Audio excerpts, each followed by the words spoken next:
Today at Moviewallas, we talk about Conclave and the best Christmas pageant ever.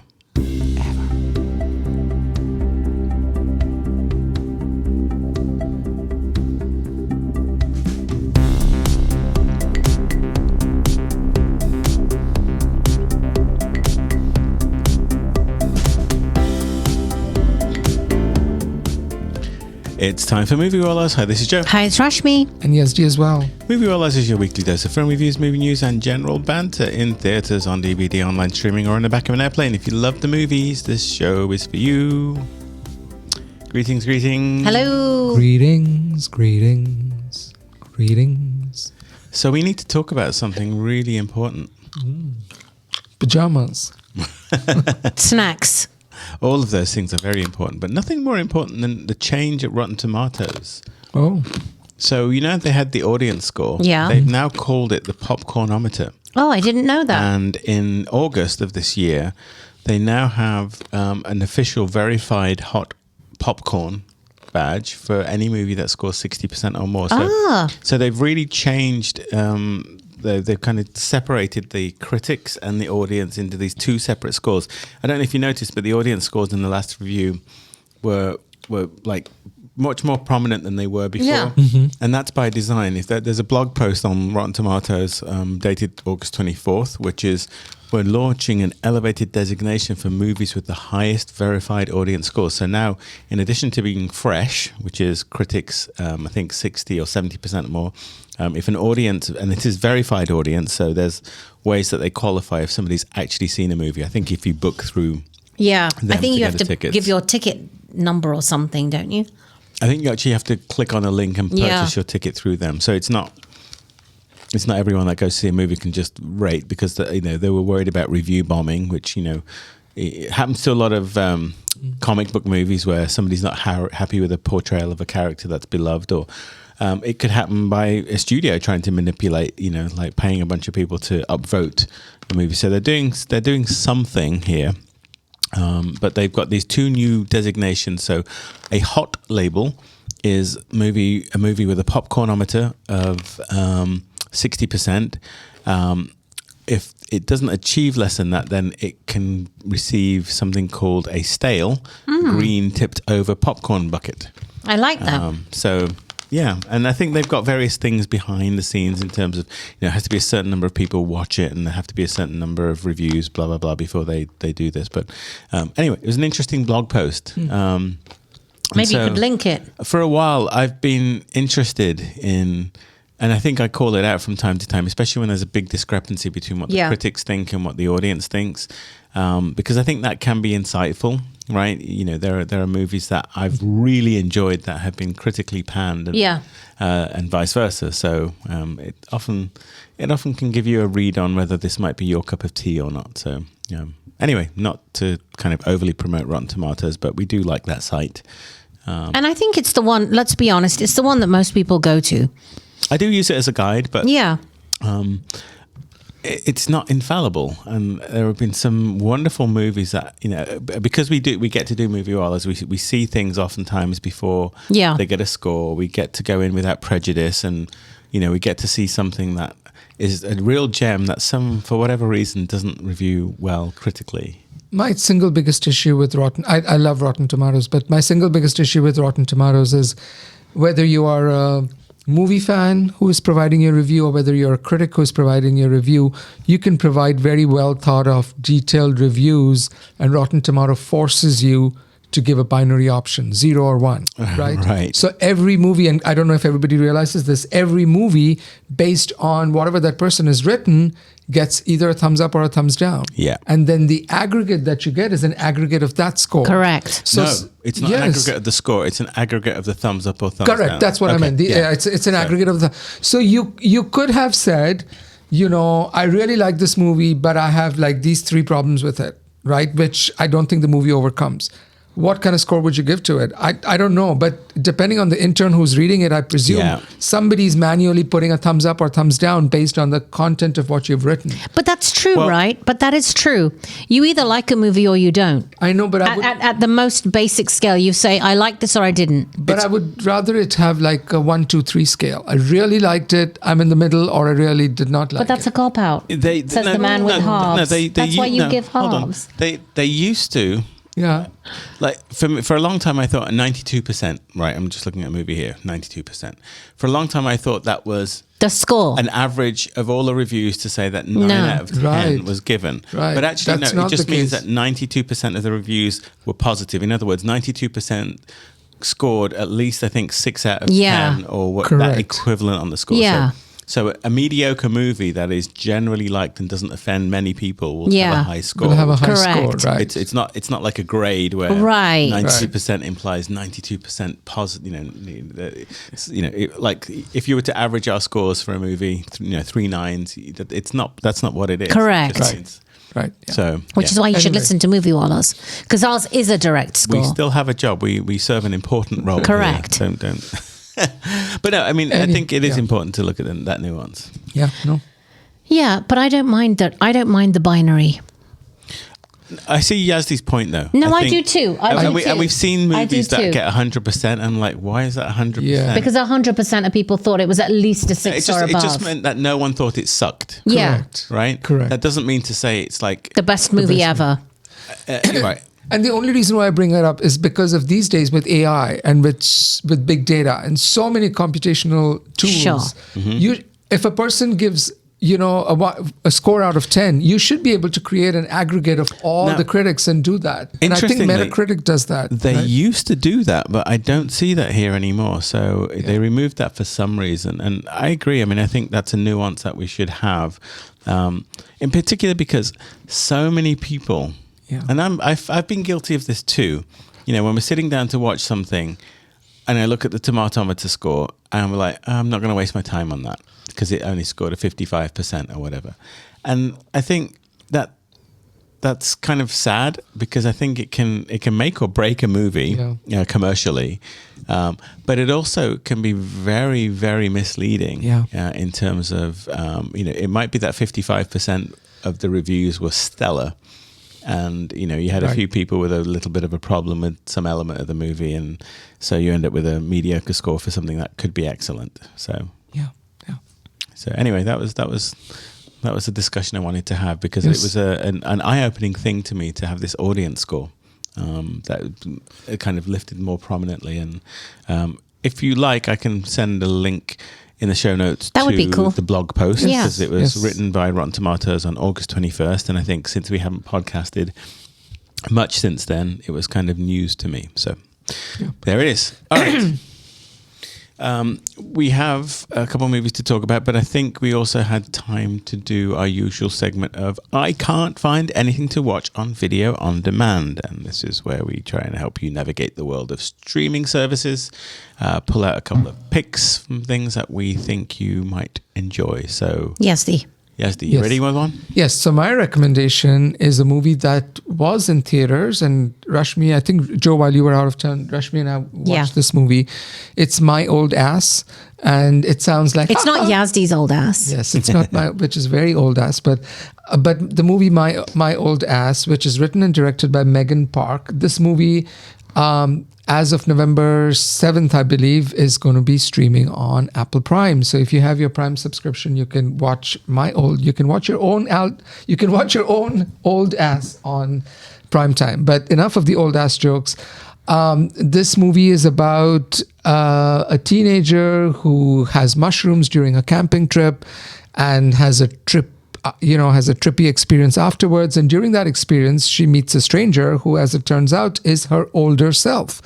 And so she has this conversation with her older self. Her older self warns her about a few things, and then the movie kind of goes from there. So it uses this very basic kind of sci-fi kind of trap to talk about some very, very grounded things. I thought the movie was one kind of way, and it became another kind of way.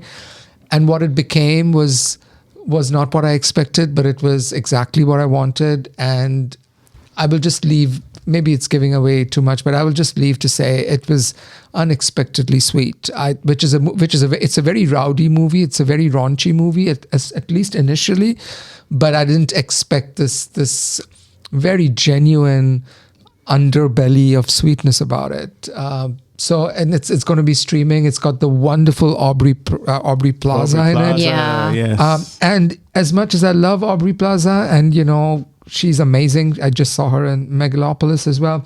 The person who plays the younger version of Aubrey Plaza, Maisie Stella, she's fantastic. Just a discovery, just an amazing. She has to do a lot of heavy lifting. Yeah. She's remarkable at it. So I hope people don't forget this movie when year end comes. People who complain there are no good, sweet, original, independent, creative, well thought of movies, watch your old ass. It's very cute. It's very sincere, and it's just sweet. And I think it's about a teenager realizing that, and Joe, you and I talk about this a lot. Teenagers are so stinky. They don't know how selfish they are. And then it's that realization of kind of what your parents do for you and what your family means to you, and how important it is just to take a step back and kind of look at like that unit that you live with, whatever that unit may look like. I almost wish this is an R-rated movie. I almost wish this was a PG-13. Yeah. So more kids could kind of watch it. Yeah. But maybe kids don't need to watch it. Adults need to watch it. I mean, I agree with you. Maisie Stella is Stella. Yeah, she is There's a Stella. reason her name is Stella. And Aubrey Plaza is Aubrey Plaza. Nothing different. She just shows up as Aubrey Plaza. Yeah. But she's so good as Aubrey Plaza. She's so good as Aubrey Plaza. Great choice, Yazdi. Yeah, and it does some weird things towards the end where the old and young versions continue to meet, which kind of doesn't agree with any laws of physics or sci-fi. It doesn't make sense. It doesn't Don't make look for sense. But It doesn't doesn't make matter sense. at that point. At that point, the device has been used and it brings the story home. Exactly. Yeah. Okay. What's your recommendation? So my recommendation is another brand new movie. It is Anna Kendrick's directing debut, and it is The Woman of the Hour. And it's actually, I didn't know anything about this, but it's a story set back in the 70s, and it's actually based on a true story where a serial killer appeared on one of those dating shows. And so it kind of follows this serial killer who's kind of taking advantage of women, but he was actually a contestant on a dating show. Yeah. It's a great directorial debut. I think there's something to be desired about the movie. I wish the movie had been more about the journey of the serial killer, whereas it was more about inevitably the character that Anna Kendrick ends up playing, which is the woman who is the contestant on the show. So yeah, but it's worth a watch because it's such an interesting story, and I can't believe we didn't know about this. Like, more hasn't been made about this. But the good story about this is that she actually donated. She didn't want to make money off of like these, women being murdered. Right. And so she donated all of her salary to a charity that is about, rape and attacks on women. So that's kind of nice. But yeah, great directorial debut. I mean, we're going to see great things from her. She's a wonderful actress. Yeah. I mean, she's a very, very good actress. So it's on Netflix. Yeah. She's now a quadruple threat. Yes. She's an singing, actor. dancing. She's a singer, dancer, funny comedian. Yeah. And also a good director. Yeah. Some people got all the gifts from God. Yeah. I know. But or she works really bloody hard. yeah, I think so. Yeah. Probably both. Yeah. Yeah. Joe, what's yours? Okay, I was busy scrolling through while Yazdi was talking about his pick, but I did come up with one, and it's a little bit of a cheat because it's a movie we reviewed earlier this year, but it's finally getting a streaming release on Prime Video in November, and that's the movie Back to Black. It's the Amy Winehouse biopic from earlier this year that, a lot of people had a problem with, but I really liked. And I think, I particularly enjoyed the fact that it was, a love letter to Amy Winehouse, produced by her family with a portrait of their Amy. This isn't the troubled Amy Winehouse that we all know. Even though she is portrayed as troubled, it's a very, very sympathetic version of the story. But I enjoyed a couple of things about the movie. One, for me, the story particularly worked. And I think, there are again, you might argue about the historical accuracy of some of them, which again, I think is what the critics tended to pan. But I really enjoyed Marissa Abelar's performance here as Amy Winehouse. I mean, I think, I can't remember if it was this year's or last year's. Award season, but for me it still remained as one of the performances. It's this year's. Okay, so for me it's remained in my mind as one of the better performances of the year, because I really bought the Amy Winehouse that she played, and she doesn't physically look identical to Amy, but she becomes Amy as soon as the camera is pointed at her. And I remember she did the singing, and she sang all of the songs. So in terms of the work that she did here, I just thought that was great. So look, I mean, it's not high art here in terms of the finest movie of the year, but I think if you're looking for something to watch, that should be a fairly easy watch, particularly if you did like Amy Winehouse's music, and you haven't seen the documentary about Amy Winehouse, Amy from a few years ago, which, and look, I think it still has validity if you've seen both anyway. I mean, it's just a very different, sympathetic portrayal of Amy, seemingly put together by her family that wanted her to be remembered a certain way. So she is on a pedestal here, but that didn't take away from me enjoying the movie. And case in point about the Tomatometer. So this is one of those movies where critically it got a 35% on the Rotten Tomatoes, so the critics didn't particularly think highly of it. But the audience score is 86%. And I think, the audience score here is clearly influenced by Amy Winehouse fans. This is quite a thing to see in the theatre, with people dressed up as Amy Winehouse. That was fun. I think the movie's going to have its people who love it. It's a fan base. I also think a lot of people who might be seeing it might be younger right now, and they may not have known the original Amy. So it within the context of how the film is, it stands very well. It's only when you start comparing it with the real story and how truthful the movie is that people have a problem. Yeah. So, yeah. Yeah, they portray her as a legend, and, she was a very troubled person. Certainly I wouldn't want anyone in my family who is younger to follow her path. She's not someone to look up to, despite her talents. All right, so Rashmi, Yazdi, your pick was My Old Ass on, where can we see that? Amazon Prime. Okay. Woman of the Hour on Netflix. And mine is Back to Black, which is currently actually streaming on Peacock, as well as Amazon Prime Video coming later this month. So there we go. Some choices to watch if you're not sure what to watch. All right. We have a couple of reviews to get to. The movie Conclave and the movie The Best Christmas Pageant Ever. So let's start with Conclave. Rashmi? No, you're doing the intro. Oh, am I doing the intro here? That's right. Because you're the only one who hasn't seen it. I wish I'd known that, but that's okay. I will roll with it and just use the Rotten Tomatoes description that is handily up on the screen in front of me. Excellent. So, Conclave follows one of the world's most secretive and ancient events, selecting the new pope. Cardinal Lawrence, played by Ralph Fiennes, is tasked with running this covert process after the unexpected death of the beloved pope. Once the Catholic Church's most powerful leaders have gathered from around the world and are locked together in the Vatican halls, Lawrence uncovers a trail of deep secrets left in the dead Pope's wake. Secrets which could shake the foundation of the Church. This movie is directed by Edward Berger, and I don't know what he's famous for. Oh, he made the movie that you loved last year, All Quiet on the Western Front. That's right. Oh my goodness! So this is definitely one that I'm going to have to add to my list. And this you haven't watched it? I didn't watch this because it was showing the day after I got back from Ghana, gotcha. I probably wouldn't have made it through the screening. Plus, I had a lot of work and live things to catch up with. So, but it stars Ralph Fiennes, Stanley Tucci, John Lithgow. Wow, what a cast! Yes. As the person that hasn't seen this, now I'm very intrigued because it did come from a director who impressed me a lot.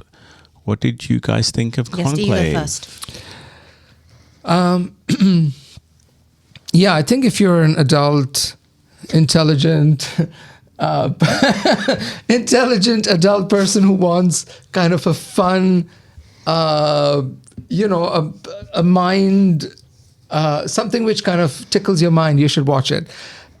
It's got some of the best acting this year, easily. It's based on a very popular book of fiction, which came out I have it right here. It came out in 2014, so about 10 years ago. Nobody really knows how this whole conclave works. Like every time they pick a new pope, because only the cardinals who are in there are privy to that. And so necessarily everything about this movie is a little bit fiction. But what really surprised me about this movie, and I think everybody should know this going in, is how pulpy it is. This movie is really pulpy. At its core, it just wants to kind of do, aha, gotcha. You didn't have that. You didn't think that was coming around the corner, did you? And it does one too many twists that by the time the last twist came, it had lost some of my goodwill. But be that as it may, it's the kind of handsome productions that don't get made now. I mean, you talked about the wild robot on our last podcast, that you could, freeze any frame and, blow it up and put it on your wall. This movie looks beautiful, like handsome. Like at times it looks like you could just take, little captures from it and make like a beautiful, gorgeous, like coffee table book, right? It's shot so beautifully.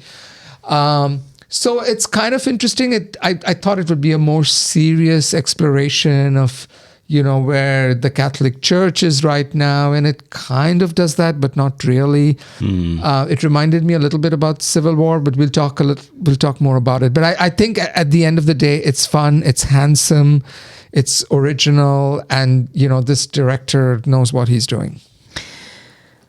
Okay, so I was really excited to see this one. I agree with Yazdi that it's handsome. I definitely agree with Yazdi that it's brilliantly acted. It's got some great cinematography, but it doesn't know what it wants to be. It looks like it's a thriller on the box, but it is too Scooby-Doo to follow that premise. And if it wasn't for those pesky kids, it's kind of everything is an idea is explored and then it's put to bed. An idea is explored and then it's put to bed, and then an idea is explored, it gets to bed. I think what really polluted this for me is that there is a great show on HBO called The Young Pope, which starred Jude Law. And it was like, an 8-episode series. And that was phenomenal. And that really explored, I think, Yazdi, the question you're trying to seek answer to, which is, where is the church? Mm-hmm. And what is the corruption in the church? And who is the person that wants to be the Pope? And how political it is.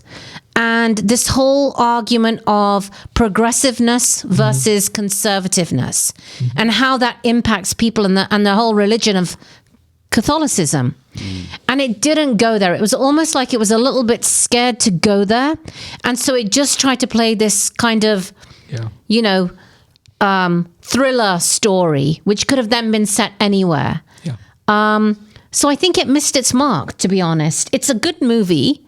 It's definitely going to get award love because it's magnificent and it's beautifully acted. And, right, the best actor nomination for Ralph Fiennes already. Right, the best supporting actor nomination for Stanley Tucci. Right, the best cinematography. It's very magnificent, but in terms of the story, it just doesn't deliver in terms of what I think it sets out to do. Right. Yeah, and I don't know if I 100% agree with everything you've said. And I don't know if the problem is with the book of fiction on which it's based, or if, while making a big movie with big name actors, they chickened out, right? Because again, for a movie which is about the most important of functions of the Catholic Church, it gets into territory about, some of the current issues which the Catholic Church is facing, and then kind of walks away from them.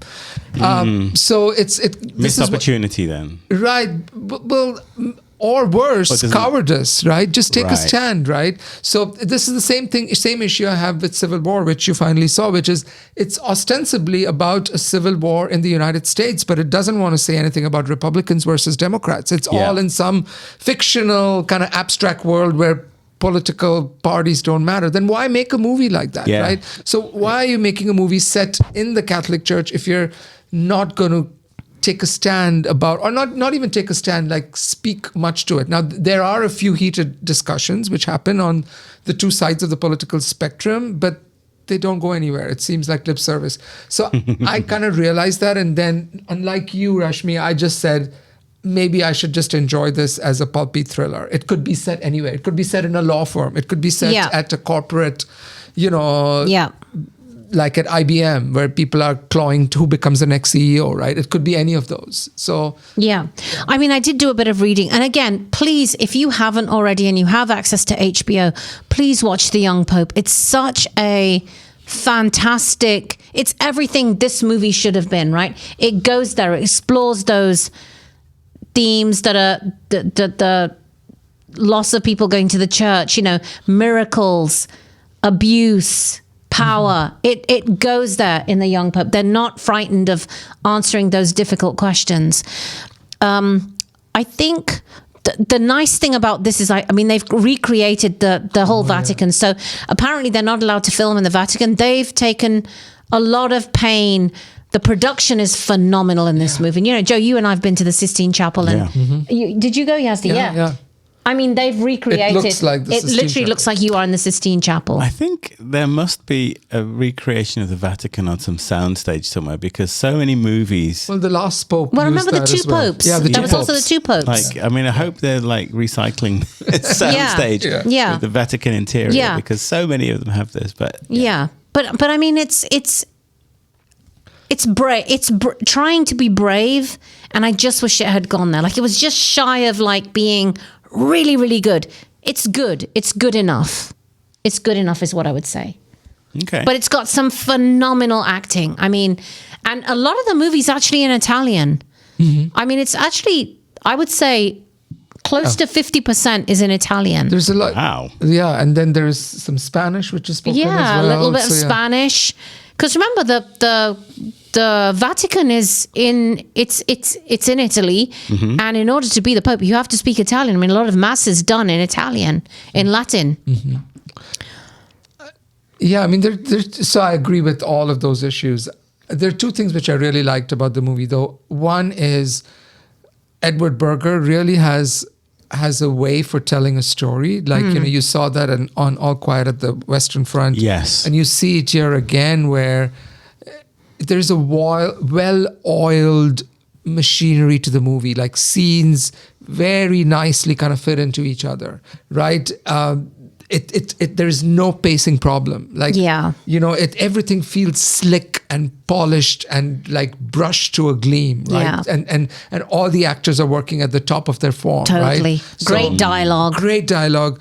Some people will love it, but the music really bothered me. It was so clangy. Yeah, It was just I knew like, you would say that. It was like, what is this? Is Yes. this like, ooh, it is that Christopher Nolan Inception. It really is. You know why? Because it's trying to create intrigue. Yeah. The music is telling you this is a thriller. Yeah, Right. from the beginning. From the beginning, first. you are in a thriller. This is like, there is make no mistake. The music is guiding you down thriller alley. foghorns and Yeah, like meow, you know, like sort of. I felt like, what is this? Am I Yeah. watching Inception again? What's going on? It's true. It's true. So I like that, and I also like the fact that this movie really gives these marvelous actors who usually get forgotten because they you know, nobody makes a Stanley Tucci movie. Right. Nobody makes John Lithgow movie. These days, nobody even makes a Ray Fiennes movie. So Yeah. putting them all together, and also Isabella Wonderful. Rossellini, who is, you know, we don't see much of her. She plays a nun here. She gets a nice meaty role. She doesn't get too many meaty roles. Yeah. And she kind of gets kind of a quick, fun kind of piece in the movie. So I think, as a handsome, polished movie, I admired it for that, and I admired it as a pure thriller, which could have been set, you know, at the Google headquarters or somewhere else. it works. Yeah. It's just that when you're talking about, the Pope, then say something. Yeah. Right. Yeah. What's your score, Yazdi? Because it's so handsome and because I think people would like it, I'm going to recommend a 7.5 out of 10, which I'm going to bump up to an 8 because it's pretty. To its credit, it does bring up these issues. It doesn't do anything with them, but it does at least raise some of those issues. I love the acting. I love the production. I love the cinematography, but the story did not deliver for me. I mean, this is a 6 out of 10. Ouch. Yeah. No, it's not ouch. Well, it's ouch. It's not ouch. It's perfectly adequate. Yeah. See it for the acting. The acting is phenomenal. And this will get award love for sure. Yeah, no, I see it's done very well critically. So I say ouch because I'm surprised. But I would say, please watch The Young Pope. Such a good show. All right. There's a great scene where there's a whole bunch of cardinals who are all walking in with red shirts and white skirts and white umbrellas. And there's no purpose to it. It just looks pretty as hell. Yeah, right? so and it's raining. And Yeah. there's this 100 people with the same dress clothes walking in the rain. It just looks so good. It does. And that's what I'm saying. If you like that cinematography, then that is abundantly overflowing in The Young Pope. And it's kind of... Do you know if it's the same No, it's not the DP same. as All Quiet on the Western Front? Oh. Because that Yes. movie looked ridiculously good, and I think the thing that still kind of, when I think of All Quiet on the Western Front, one of the things that really hits me hard is just how real the world building there was, and how real the sense of being on the front in World War II was. And so, I don't know, that movie looked amazing. I think it may have even gotten a nomination for cinematography. Yeah, it got 12 a lot of nominations.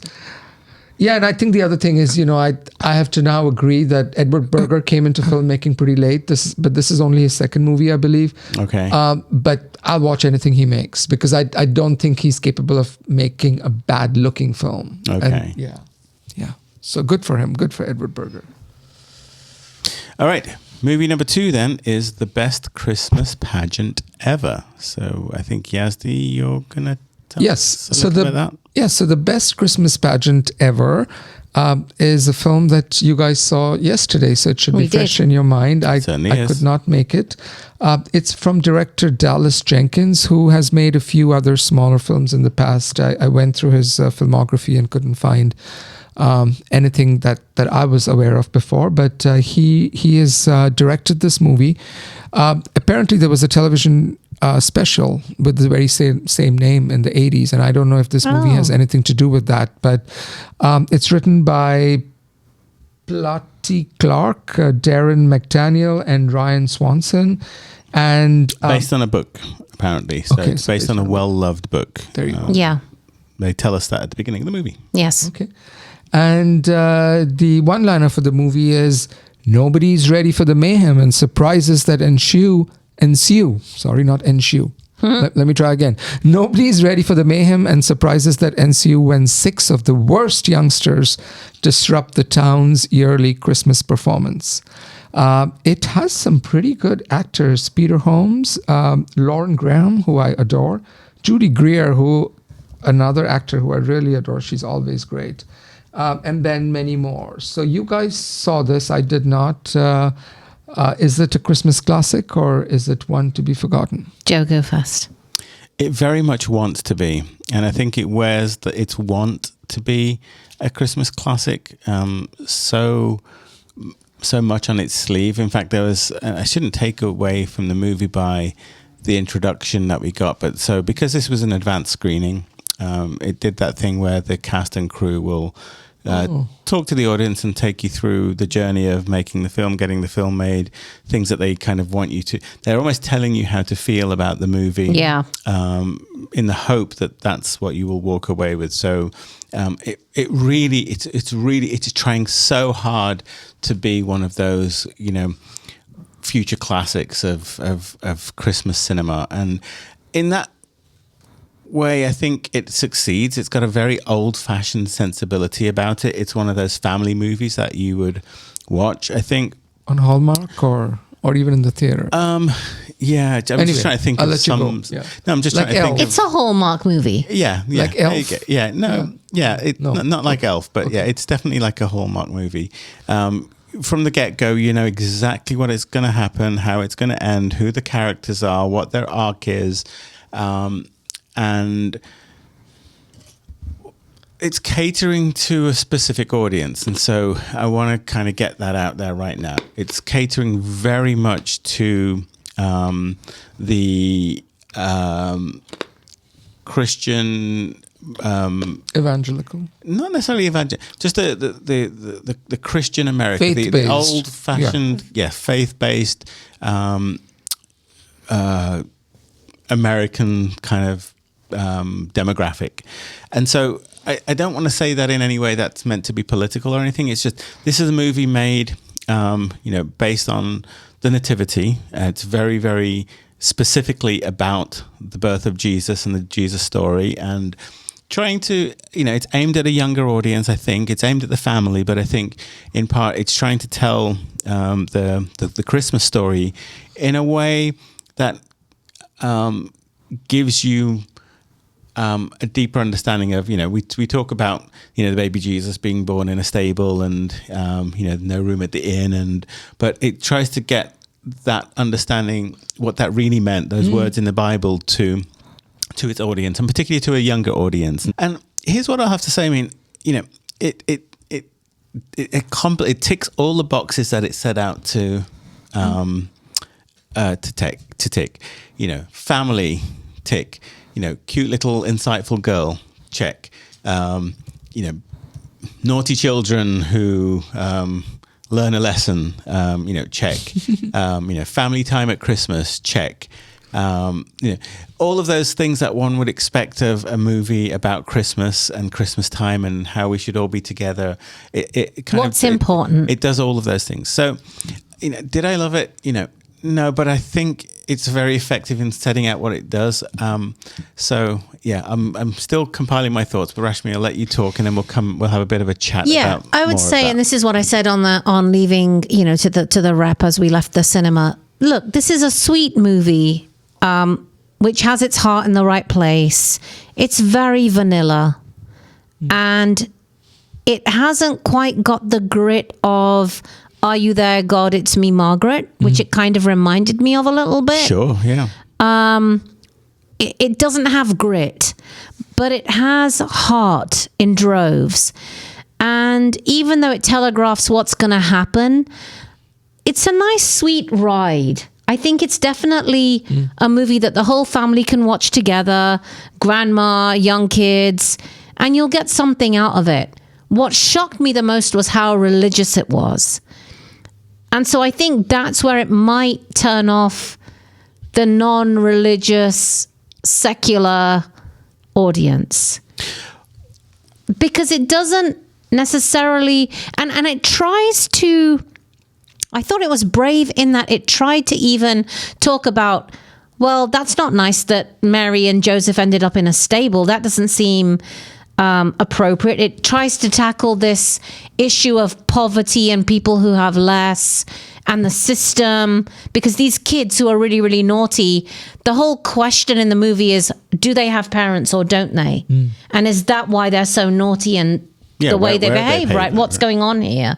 It's definitely set. Yeah, it's definitely kind of set in the 80s, I think. It doesn't quite give you a sense of time and place. No, place it does, but wood panel station wagon is a giveaway. Yeah, I would it's say an 80s. But it's not overtly 80s, right? Sure. It's not leg warmers and shoulder pads 80s, right? It's very subtle in the way that it presents itself in terms of time. But it's a very sweet movie. I just, again, I was surprised that it plays so religiously. And the reason I kind of keep going when you say that is because Hollywood has historically stepped away from that. When we talk about Christmas, it's tried to give Christmas the most broad appeal as possible. And it's a time of year where we sit around the fire and we give each other presents and people have trees. But very rarely do we get into the real story of Christmas, which is the birth of Jesus. And I think we kind of see that as almost brave and avant-garde, and it shouldn't be. I mean, that is what Christmas is about.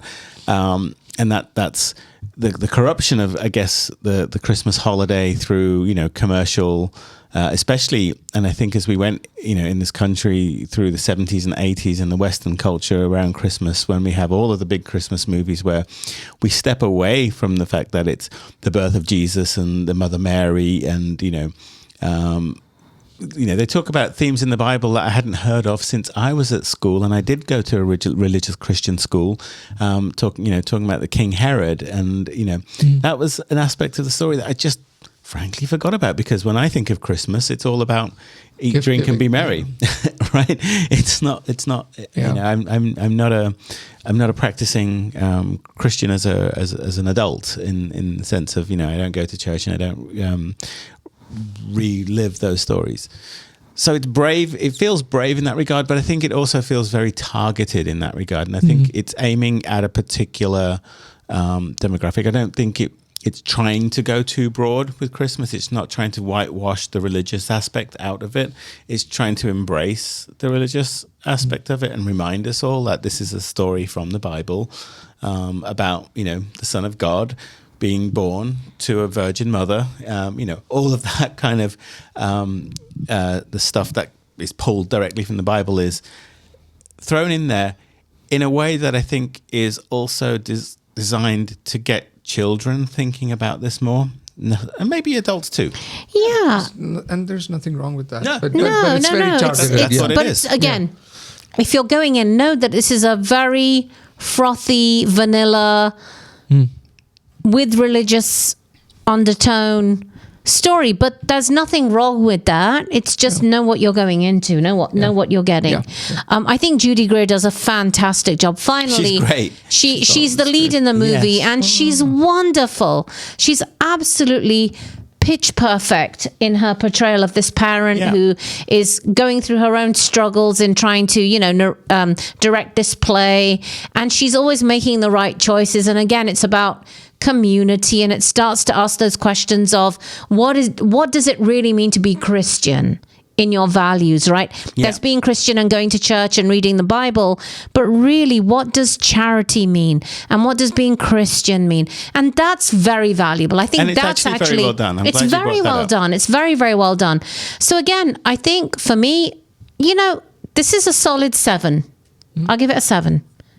I think it's a good family movie. Again, I was just surprised by how religious it was. I don't know why. I know exactly why. Because we're not used to seeing that. When you think about, and there's been controversy over the years about movies, Hollywood kind of dialing out the religious aspect of Christmas. And,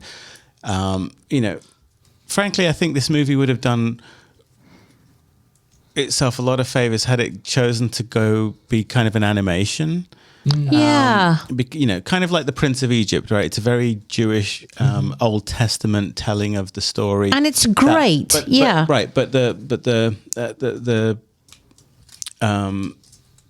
Prince of Egypt works really well as it's kind of telling the story of Christmas in a way that's kind of educating people. But it's a very targeted. There's no doubt in anyone's mind that it's a religious movie.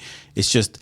It's broadened somehow by being an animation, saying that this is the story that was told. And I think this movie could have easily been that. And I'm not sure if the format of the book is kind of cartoony or... Yeah, they do show it, and it felt like it was and I can see why it's a beloved story, because, again, I think it enables parents and children to really talk about all the things you've spoken about, Rashmi. And I think I'm so glad you made that point, because I think that's exactly what they set out to do. And it's done with a whole lot of love and care. Yeah. Like, they really, really worked at making this movie what it is, and the payoff at the end. Yeah. Like the finale works. Yeah. Like, I felt, even though we knew right from day one that the bad kids are going to make out good, right? Yeah.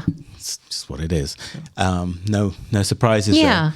I had a bit of eye leakage almost, but it didn't quite happen. Yeah, but there was a got bona you a fide bit of lump. a Choking on yeah. it, yeah. There was a bona fide lump. No tears from me, but there was a bona fide lump in the throat. Yeah.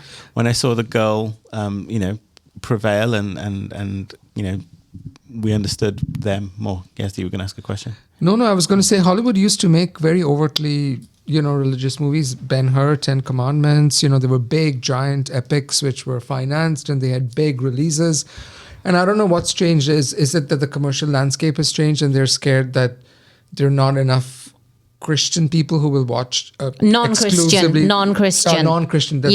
Yeah. Or if it's just that they think it's too controversial, whatever. But I think at some level, a good story is a good story, even if it's religious. Correct. So, Yeah, I think that to me, it's all been about not just Hollywood, but I think it's about the commercialization of Christmas. The more people who celebrate Christmas as a holiday where we buy gifts, the more gifts get sold. And so to look at it very kind of cynically, we look at a Christmas classic like Elf.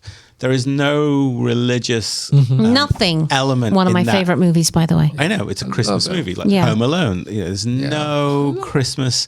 Die Hard, my other favorite Christmas movie. There's nothing religious about. But the point is, Christmas is constantly forgotten about. I think as a story from the Bible, and I think this unashamedly kind of. Did you give this a score? That. I think I'm going to say 7. Okay. But same I think, score. It's kind of a stingy 7 because I think everything they wanted to do, they did, and it worked really well. And I think, honestly, I'm not sure how well this will review or do successfully, but commercially. But I think people will really like this. It's not critically acclaimed in any way, shape, or form. It's a family movie. It's a family movie. It could be on the Hallmark Channel. Yeah. We're going to forget this one. I don't think this is even one that if it came on TV again and again that you would be compelled to watch again. But that doesn't mean it's not a nice watching experience. That's where I disagree with you. Oh, really? I could actually see myself seeing this movie when it comes on, just sticking it on because it's so inoffensive. Yeah. And the characters and the they're well formed. Judy Greer does hold this movie together. Totally. A lot rests on her shoulders. But I really like her young daughter, who kind of is the heart of the movie in terms of, she brings the people together. And the bad kids, they're all like Dennis the Menace type. They're not evil. They but they're well formed and they do things like smoke cigars and use the Lord's name in vain. They're naughty kids. But the undertone there is definitely one of neglect. And again, it's not the kind of movie that is so bold to go exploring that. It's just kind of saying something's not right at home here. Yeah, these kids are bad not because they're bad people, but because they're in tough circumstances. Yeah. All right. Yay. All right. So that was the best Christmas pageant ever. We also talked about Conclave, 2 actually linked religious Christian faith. As the season comes upon us. I didn't realize. I didn't realize either. Yes. So, didn't realize that connection. I would have used that in the intro if I'd remembered. We made a Catholic podcast. We did. Or a Christian podcast. Yeah, a Christian podcast. Yeah, for sure. Yeah, no, the best Christmas pageant, it doesn't feel it's not Catholic. Yeah. All right. Once again, thank you for listening. If you're still here, we really appreciate you. Check us out on YouTube and promote us on YouTube if you can. We would love to get more views. Let us know what you think of the format and if we could do anything to make it better. Until our next podcast, which will hopefully be in the not too distant future as this year starts to accelerate. Got some big movies coming. Mm-hmm. Gladiator 2. Yep, can't wait. I'm very nervous about that one. But until then, I guess too many movies, too little time. Goodbye from me. And me. And me as well.